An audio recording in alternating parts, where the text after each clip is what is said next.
आज अधिवेशनामध्ये एक महत्त्वाचा मुद्दा मी जनतेसमोर आणलेला आहे. मंत्री महोदयांना विचारलेला आहे की आपल्या सर्वांनाच माहिती आहे काही दिवसापूर्वी राज्याचे जे काही स्टेट वाईल्ड लाईफ बोर्ड आहे तिथे घोडाझरी आणि ताडोबांधारी हे जे दोन वाईल्ड लाईफ सँक्च्युरीज आहेत किंवा टायगर रिझर्व्ह आहेत, टायगर कॉरिडॉर आहे, इथे ह्याच राज्य सरकारनी, भाजपच्या राज्य सरकारनी तिथे खणीकरण ह्याच्यासाठी परवाने दिलेले आहेत, परवानगी दिलेली आहे. आणि आता हे दोन्ही प्रस्ताव हे केंद्राकडे पाठवलेले आहेत. केंद्रीय मंत्र्यांकडे तर मी लिहिलेलंच आहे, त्यांना पत्र लिहिलेलं आहे की हे आपण रोकावं. मरकी मंगली 2 हे जे ताडोबा अंधारीमध्ये जी खाण आहे त्याला स्थगिती मी मंत्री म्हणून दिली होती. कारण कुठेही आपण पाहतो जंगलांचा विनाश करायला भाजप पुढे मागे पाहत नाही. आणि मग ही सगळे जेव्हा वन्य प्राणी आपल्या शहरांमध्ये येऊ लागतात किंवा किंबहुना शहरं त्या जंगलांमध्ये जायला लागतात तेव्हा मग जे काही एक गोंधळ उधळतो तो ह्यांच्याचमुळे होतो, ह्याच सगळ्या कारभारामुळे उधळतो. आत्ताच अधिवेशनात मी प्रश्न विचारल्यानंतर मला मंत्री महोदयांनी ही माहिती दिलेली आहे की एक सुमोटो केस पण तिथे चालू झालेली आहे त्याच प्रकरणावर आणि कुठचीही जागा कोणाला दिलेली नाहीये. पण मी तरीही त्यांना विनंती केली आहे की हा परवाना रद्द करावा आणि वनमंत्री म्हणून त्यांचं जे कर्तव्य आहे वनाचं रक्षण ते त्यांनी पूर्ण करावं. मुंबई महानगरपालिका नाही करा.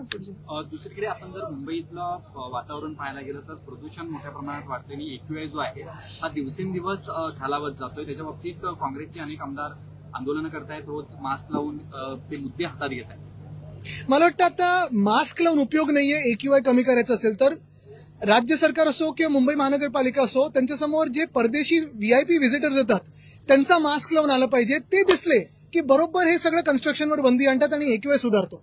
सांगण्याचा मुद्दा हाच, जर VIP व्हिजिट होत असताना ट्रॅफिकची परिस्थिती सुधारू शकते. VIP व्हिजिट होत असताना जर आपण पाहतो रस्त्यांची रंगरंगोटी होऊ शकते.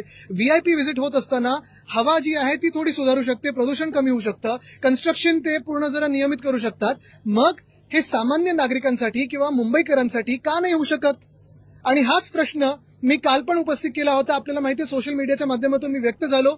मुंबई महानगरपालिका आयुक्तांना सांगितलं की असं विचार करा की कोणीतरी VVIP व्हिजिटर येतात, मग मॅक्रॉन असो किंवा जगभरातले कोणी असो, आणि आता तरी जे शहरामध्ये प्रायव्हेट कन्स्ट्रक्शन असो किंवा मग आता जे काही बाकीचं कन्स्ट्रक्शन असो त्याला 1 आठवडा स्थगिती द्या, हवामान सुधारू द्या आणि ह्या सगळ्या बांधकामाला तुम्ही एक वेळापत्रक लावलं पाहिजे जेणेकरून कुठचं बांधकाम कधी झालं पाहिजे. म्हणजे सकाळी 6 ते रात्री 10 हे तर आहेच, पण त्याच्याही पुढे जाऊन कुठच्या वॉर्डमध्ये कधी काम झालं पाहिजे. म्हणजे सगळंच काम एका वेळी होत नाही आणि मुंबईत सगळीकडे जसं एक धूर दिसतोय आपल्याला मास्क लावावं लागतोय तो लागू देणार नाही. आज महापालिकेचा पूरा मराठी होणे तो फिर हिंदी महापालिकेचा अर्थसंकल्प मांडण्यात आला आणि त्याच्यामध्ये साधारणतः 10,948 कोटी राज्य शासनाकडनं थकबाकी जी आहे ही येणं महापालिकेची राहिलेली आहे. आता राज्य सरकारला थकबाकी केंद्र सरकारची आहे, केंद्र सरकारकडून अनेक पैसे येणं बाकी आहेत आणि जे काही पैसे महानगरपालिकेचे असतील, नुसतं मुंबई महानगरपालिका नाही तर बाकी सगळ्या महानगरपालिका नगरपालिका ते देणं या राज्य सरकारने त्यांना देणं लागतंच. कारण शेवटी जर आपण पाहाल तर या स्थानिक स्वराज्य संस्था ज्या असतात त्या लोकांमधून निवडून आलेले लोकप्रतिनिधी चालवत असतात. लोकांचे जे गटर वॉटर मीटरचे प्रश्न असतात ते सोडवत असतात आणि ह्या प्रश्नांसाठी हे देणं फार महत्वाचं आहे. उदाहरणतः जर आपण पाहिलं तर माझी ही नेहमीच मागणी राहिलेली आहे आणि मंत्री असताना या सरकारमध्ये असताना ह्याच्यावर काम देखील होतं की मुंबई महानगरपालिकेच्या माध्यमातून BST सारख्या संस्थेला तुम्ही पाठबळ देणं गरजेचंच आहे. दर हे कमीच झाले पाहिजेत, फ्लॅट फेअर्स असायला पाहिजेत, बसेस वाढल्या पाहिजेत, रांगा कमी झाल्या पाहिजेत. पण हे सरकार मग भाजपचं असो किंवा आता त्यांचं महानगरपालिकेतले महापौर असो त्यांना एकच करायचं आहे, सगळं प्रायव्हेट कॉन्ट्रॅक्टरच्या हाती द्यायचं आहे, BSTला संपवून टाकायचं.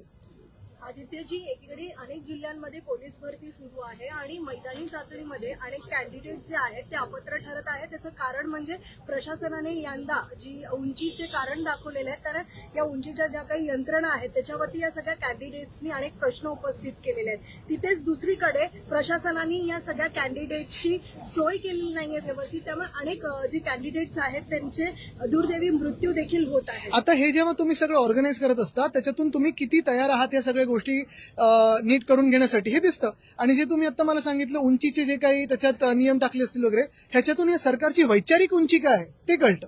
आदित्य जी, अंधेरी वेस्ट में RTO ऑफिस है जिसका टेस्टिंग ट्रैक जो मोटर्स व्हीकल्स का होता है वो अडानी वहाँ पे कंस्ट्रक्शन कर रहा है और हाई कोर्ट के बार आदेश के बाद कि उसको टेस्टिंग ट्रैक को न कवर किया जाए फिर भी उसके ऊपर अडानी बिल्डिंग खड़ा कर रहा है. आखिरकार मुंबई में टेस्टिंग अगर ट्रैक नहीं रहा तो मोटर व्हीकल्स का जो टेस्टिंग सर्टिफिकेट है वो कहाँ से मिलेगा? नहीं, अभी देश भी हो, सरकार भी हो, और शायद अभी टेस्टिंग ट्रैक बंद होने के बाद गाड़ी भी हो, अदानी ग्रुप ही चलाएगा। लेकिन जिस चीज का भ्रष्टाचार आज के 10 साल पहले उजागर किया गया था, छगन भुजबल जी जेल गए, उसके बाद कई हत्यारी जेल गए, लेकिन वो भ्रष्टाचार अब हो रहा है, अंधेरी आरटीओ ऑफिस घोटाला वो अब किया जा रहा है और बार बार हाई कोर्ट उस पर रोक लगा रही है कि इस घोटाले का। देखिए, अगर एक नाम सबके सामने आता है, सरकार के सामने आता है, तो सर झुका के वो नमन करते हैं, कोई आगे पीछे सोचता नहीं है। समझ लीजिए कि मालेगांव की आपने देखते हैं, मालेगांव महापालिका में जो बिजली विभाग का वहाँ पे कुछ जो मुस्लिम कर्मचारियों ने नमाज अदा की गई और उन पर कार्रवाई की मांग हो रही है, उन पर कार्रवाई की जाए, तो इसलिए मांग कर रहे हैं। बीजेपी एक है। एक ही बात कहना चाहता हूँ, पूरी न्यूज मैंने देखी नहीं है, लेकिन यही है, देश में असली विषय कौन से है और ये सारे विषय कौन से बनाए जा रहे हैं। मेरा तो सवाल ये होगा कि उस बिजली के डिपार्टमेंट से लोड शेडिंग है या नहीं है, उस पर विचार कीजिए। बिजली किस दर से जारी है, क्या पूरी जिसकी जिम्मेदारी है उतनी बिजली किसी जिसकी जरूरत है उधर जा रही है क्या? यानी हम देश को कहाँ लेके जाना चाहते हैं और भाजपा कहाँ खींचना चाहता है, ये इसमें जो एक अंतर है उसके बारे में हम नहीं तो आपने सोचना चाहिए। आदित्य जी, डीजीसीए ने कारवाई केलेली आहे VSR कंपनी। तुम्ही यांचा प्रश्न घेतला होता? मराठीत।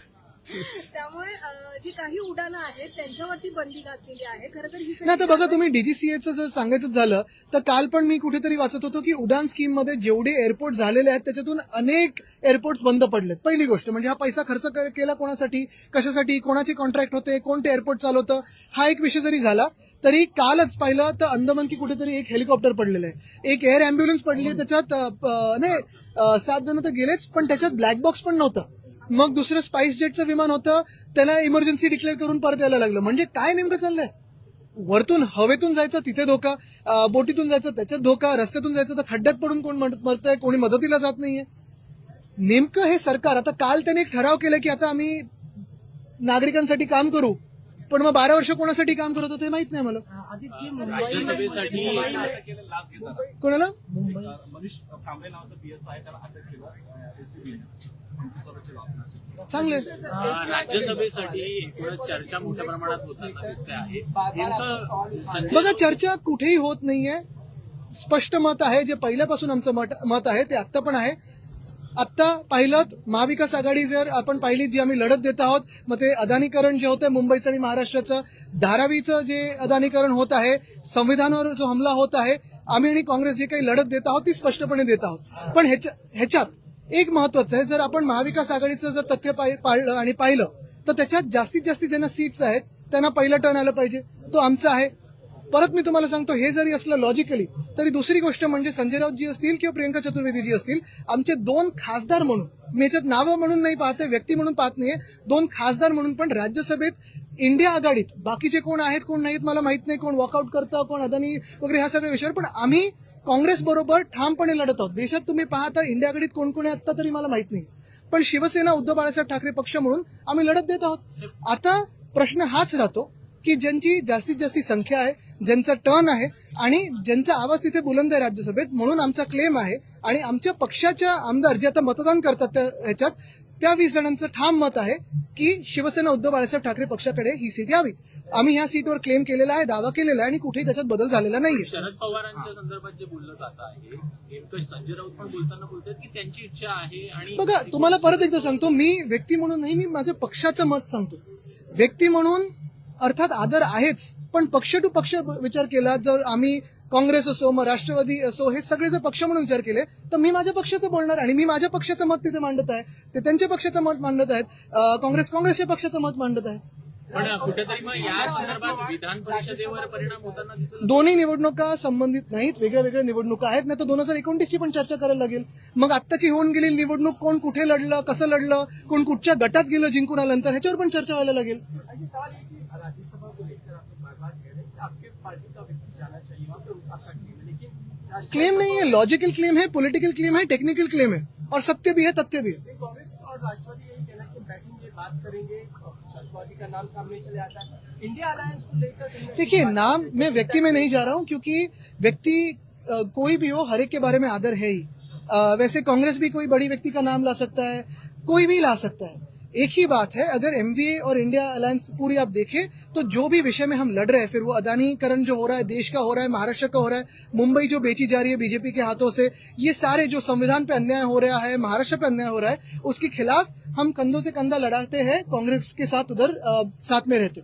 आप अगर देखें, बात करें तो फिर आंकड़ों के हिसाब से जाओ, या फिर जो भी एमवीए का ये होता है, प्रोसेस होता है, उससे हमारा ही दावा है। और 2020 में ऐसे ही हमने एनसीपी को एक बार तो की हमारी सीट अदा की है, और तब फौजिया खान जी जीत के आई थी, लेकिन 2022 में हमारे नहीं आए थे। तो इस बार हमारा दावा है और हमारा दावा पक्का है। पर आता अगर मगर में बात नहीं है, अभी हमारा दावा है। देखिए, मैं वापस कहता हूं कि अगर मगर की बात ही नहीं। धन्यवाद।